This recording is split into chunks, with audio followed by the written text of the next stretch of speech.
अगर आपने भारतीय नागरिकता छोड़ दी है और अब आप अमेरिका, कनाडा, ऑस्ट्रेलिया जैसे किसी दूसरे देश के नागरिक बन गए हैं तो आपके लिए एक बहुत ज़रूरी कार्ड है OCI कार्ड। ये कार्ड क्या होता है?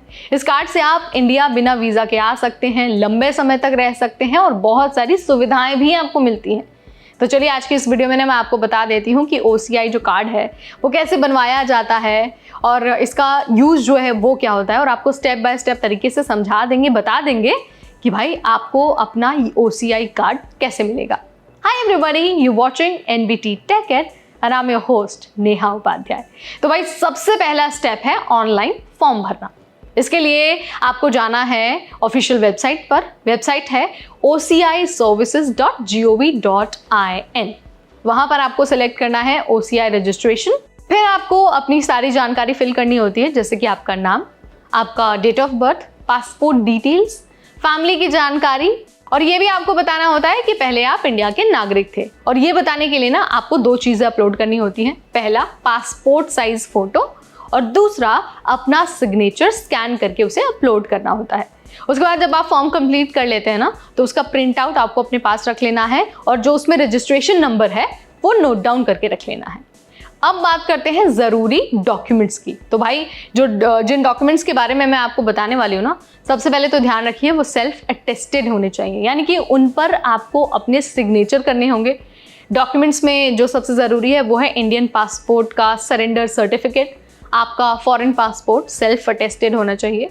इसके अलावा भारतीय मूल का सबूत जैसे कि पुराना इंडियन पासपोर्ट, जन्म प्रमाण पत्र या फिर माता पिता के इंडियन डॉक्यूमेंट्स। जिस देश में आप रहते हैं वहाँ का एड्रेस प्रूफ भी आपको देना होगा। अगर पति पत्नी साथ में अप्लाई कर रहे हैं तो आपको मैरिज सर्टिफिकेट भी अपलोड करना होगा।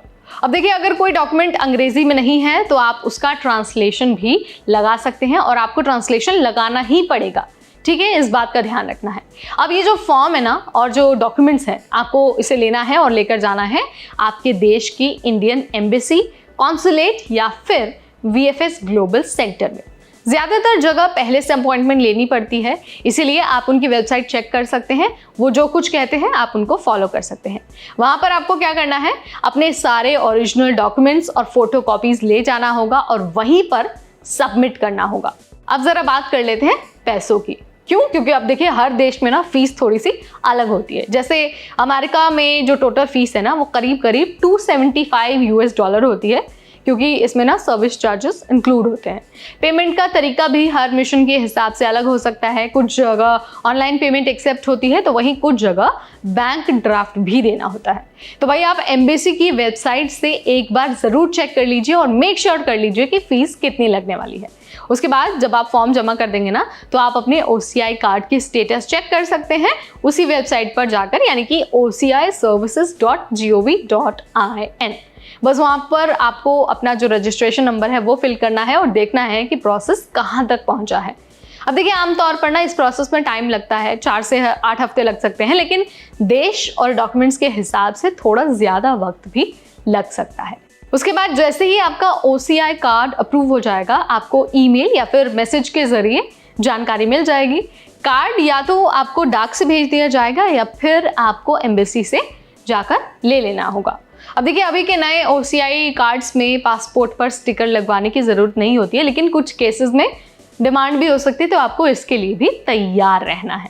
अब जैसा मैंने आपको पहले भी बताया था कि मैं आपको इस वीडियो में फ़ायदे भी बताऊंगी, तो देखिए अगर आपके पास OCI कार्ड होता है तो आप बिना वीज़ा के इंडिया आ सकते हैं, इंडिया में लंबे समय तक रह सकते हैं। इसके अलावा बिजनेस कर सकते हैं, फ्लैट या फिर प्रॉपर्टी खरीद सकते हैं एग्रीकल्चर लैंड को छोड़कर।